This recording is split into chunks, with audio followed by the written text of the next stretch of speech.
In this video, we've compiled undercover boss moments where employees got angry. So without further ado, let's get started. My name is Sarah Bidorf, and I'm the Chief Brand Officer of Boston Market, and you're on Undercover Boss. So go home, and Neil will follow up with you. So that's it? That's all?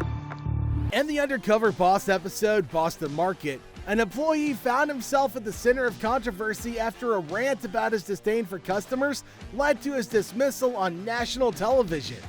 The incident occurred when the company's brand officer, Sarah Bidorf, went incognito to experience the reality of their business. The employee, known only as Ronnie, unleashed his pent-up frustration on a coworker who, unbeknownst to him, was actually the chief brand officer, Sarah Bidorf.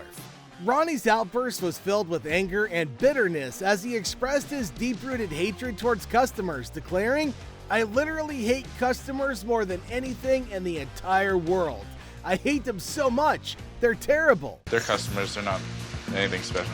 You just really don't like customers. Customers are such little bitches, and all the time it's all about pleasing the customer. Upon hearing Ronnie's tirade, Bidorf was appalled by his attitude and made the difficult decision to terminate his employment.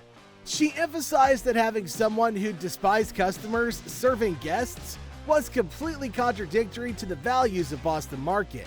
Breaking her undercover guise, Bidorf confronted Ronnie, revealing her true identity and explaining the reason behind his dismissal. However, Ronnie's response to the situation was far from remorseful. He defiantly asserted that his attitude would not change, claiming that his hatred towards people was not inherently wrong. His lack of understanding and refusal to acknowledge the impact of his words further highlighted his anger and disillusionment. In an interview prior to the show's airing, Bidorf revealed that Ronnie's behavior was not aligned with the company's values, leaving her with no choice but to address the issue decisively. While the show provided a platform for the public exposure of Ronnie's rant, it also shed light on the importance of upholding core principles and values within a business. I'm gonna take you through a normal day here at True Value. Fantastic. We're gonna smoke some cigarettes. We're gonna flirt with some women. We're gonna sell some. I'm sorry, we're gonna do what? John Hartman is the president and CEO of True Value, one of the largest hardware cooperatives in the world. As the episode kicked off, John made the decision to go undercover within his own company, donning a disguise to join his employees and gain an authentic perspective on what was really happening within the organization. John's background as a former FBI agent equipped him with the skills necessary to go undercover and investigate the state of True Value and its employees. Little did he know that his undercover mission would lead him to encounter an employee named Brad, who would soon become the focal point of anger and frustration. As John assumed the persona of Lewis, a handyman aiming to win a substantial cash prize on a reality TV show, he found himself in Massachusetts, where he crossed paths with Brad, a sales associate at True Value. From the moment Brad opened his mouth, it became clear that he possessed a certain rebellious and disrespectful attitude towards the company and its customers. Brad constantly joked about spending his days smoking cigarettes, flirting with women, and engaging in side work while on the job. His nonchalant demeanor and lack of regard for professionalism really irked John, but he decided to delve deeper into Brad's story to understand the motivations behind his behavior. Hand out business cards with my name on them. You get a lot of side work. You get a cute little old lady that doesn't know how to put up a cabinet. I'm gonna be there after work. During their interactions, John discovered that Brad had faced legal troubles and failed to complete his college education. However, Brad revealed that he was using his construction skills for conservation projects, which showcased a glimmer of potential beneath his rough exterior. This contradictory image of Brad, with his mix of knowledge and misguided behavior, left John torn between disappointment and a desire to help him transform his life. As John's undercover mission continued, he encountered other employees who were facing financial struggles and personal hardships. These encounters deepened his understanding of the challenges faced by the Team Virtue workforce and highlighted the need for better support and resources within the company. However, it was during the reveal, when John finally unveiled his true identity to the employees, that Brad's anger and frustration took center stage. Confronted by John about his inappropriate behavior and lack of respect, Brad's anger erupted, defending his actions and deflecting responsibility. His refusal to acknowledge his mistakes and accept John's offer of guidance and mentorship showcased the extent of his frustration and resistance. I was thrilled that you weren't saying the things before in front of the customers. Can I be blunt with you? I think you're making way too many excuses for yourself. Despite Brad's outburst, John remained committed to helping him turn his life around. He extended an invitation for Brad to participate in a Habitat for Humanity project and offered ongoing mentorship. This moment showed the complexities of employee behavior and the challenges of fostering a supportive work environment. My job just happens to have a lot of bull. Half my stops want their wine before 11 a.m. You know, I've been told, like, what the are you doing here right now? You either want the wine or you don't. In an episode of Undercover Boss featuring Kendall Jackson president Rick Tigner, there's a moment when an employee became angry and frustrated, expressing negative sentiments about the company. Renee was a truck driver known for his colorful vocabulary.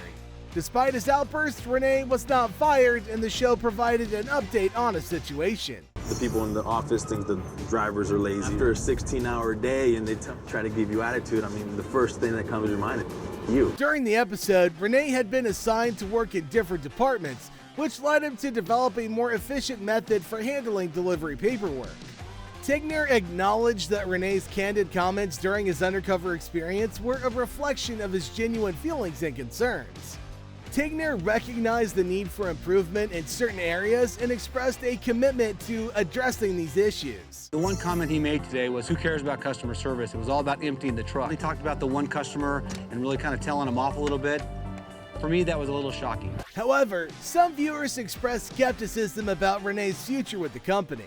They questioned whether he had fully embraced the company's vision of teamwork, taken responsibility for his attitude, or made a genuine change in his language use.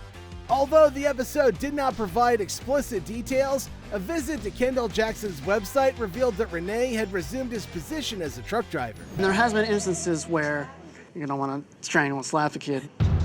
In the episode of Undercover Boss, Yankee Candle, Harlan Kent, the president and CEO of Yankee Candle, goes undercover to experience the daily operations of his company. As he immerses himself in different roles, he encounters an employee named Blaze, who displays a concerning attitude towards children. Blaze confesses his frustrations and even mentions wanting to harm a kid. I have the worst temper. As much as, you hate your boss, you hate that really high, screechy, annoying voice. You gotta keep that Yankee Candle big smile. Harlan is taken aback by Blaze's comments, but decides to confront him privately about it. Later, Harlan moves to another location and meets an employee named Jose. They work together on the candle production line, and Harlan is impressed by Jose's dedication and commitment to quality.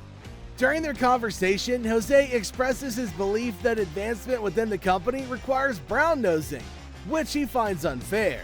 He shares his challenging upbringing, having grown up with a drug-addicted father and a mother involved in drugs.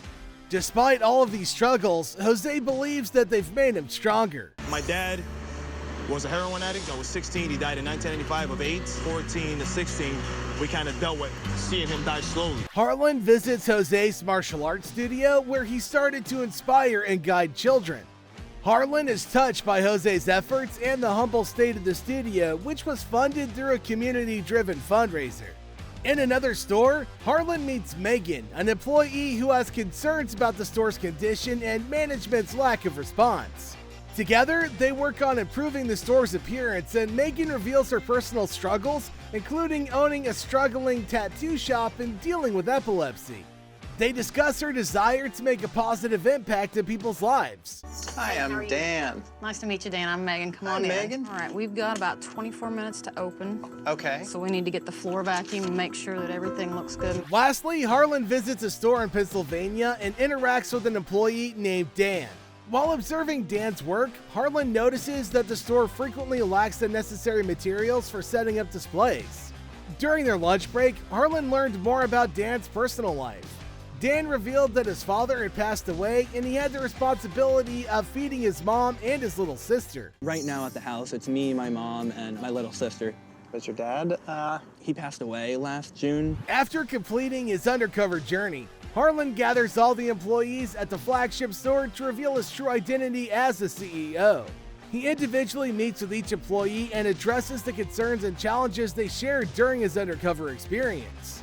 Harlan offers solutions, support, and financial assistance tailored to each employee's needs. Using inappropriate language, especially in a place where you're trying to create a great atmosphere, wrong time, wrong place.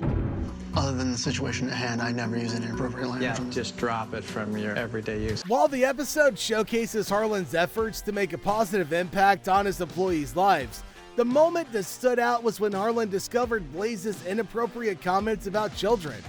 This revelation triggered Harlan's anger and concern, leading him to have a private conversation with Blaze and offer to be a positive role model for him. On Undercover Boss, whenever the boss witnesses an employee's bad attitude, in most cases, he fires them on the spot. You won't want to miss our video, Employees Who Got Fired on Undercover Boss. Click here and watch.